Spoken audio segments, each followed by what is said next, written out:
text comes through and it just says, "Are you free?" And it just gave me these list of dates. The phrase that caught my eye, of course, was like something, something, something. Doctor Who. And I just couldn't believe it. I first got involved in the project actually whilst I was in South Africa to see my girlfriend Jess. I got a call that cost a fortune to ring me and so on. So I just ignored it. And then as soon as it finished ringing, it started ringing again, and that's when I thought, oh, maybe this was my old lecturer, Terence. So I picked it up and I said, "Look, Terence, if this is you, just hang up. This is costing you a fortune. Just text me or email me or whatever." And then I hung up. But it was really that. It was just kind of an exchange of texts and emails, and I found out about the character and the script and this whole lost episode.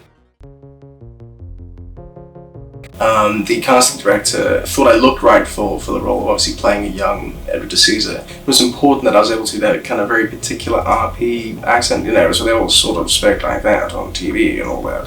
So that really just started by watching the cartoon version that was made by fans, because that obviously had the original soundtrack.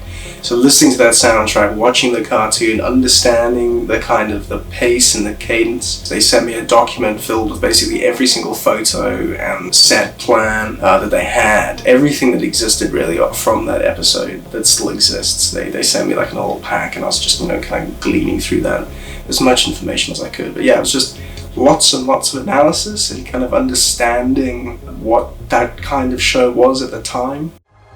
Obviously, one of the highlights of the whole experience for me was getting to meet Edward D'Souza, who played my character originally, obviously 50 years ago. And I just remember they had me in the costume already. They thought it'd be fun, obviously, if I was in costume, because I wasn't actually shooting that day. And he just walks in, he sees the inside of the spaceship, and he sees the kind of the Daleks just sat there, and everyone's in costume, and his eyes just kind of lit up. He walked over to me and he shook my hand, and he was like, "Oh, you must be Marco." And he was like, "You're me." And I was like, yeah.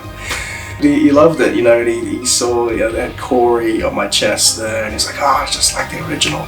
I just thought it was funny because his wife came up and she was like, "Oh, this must be Marcus." And he went, "Marco."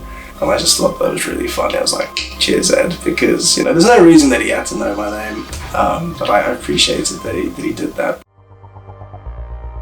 They are having an original score being done, and we got to hear a sneak peek, and it sounds really spot on, perfect for that kind of period and for the piece. We're definitely still staying true to the original intention. When you guys get to see it, I think you'll be very pleased. I assume that's got to do with copyright reasons. Even though we had all the rights, I'm sure there's reasons why it couldn't be done. Or it could very simply be that the original music just doesn't exist anymore.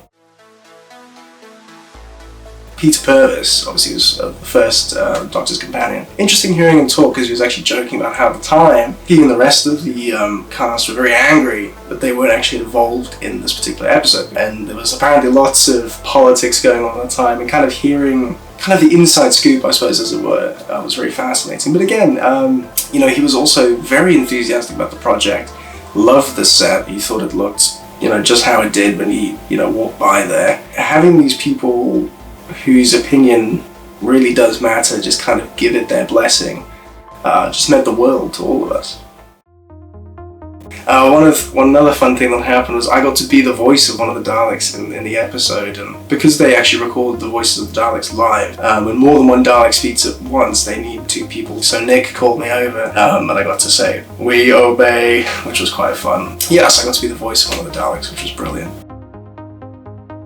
Spoilers. At the end, when I die and I get exterminated, that probably took about 20 takes, because it involved 3 different camera angles and very specific camera moves, and also Daleks had to come in. It was very complex. My bit was easy, I just had to die. But it got quite taxing, actually, especially after one of the final takes. I just thought, please, just end it now. He is dead. But what an experience, though. Never thought I'd be exterminated more than once in my life. So there you are.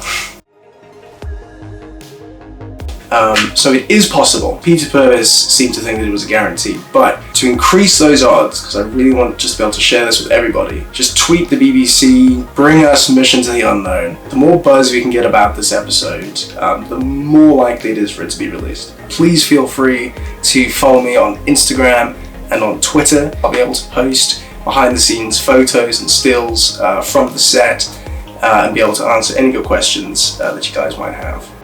Don't forget to follow me on Twitter or subscribe to my YouTube channel for more Doctor Who content.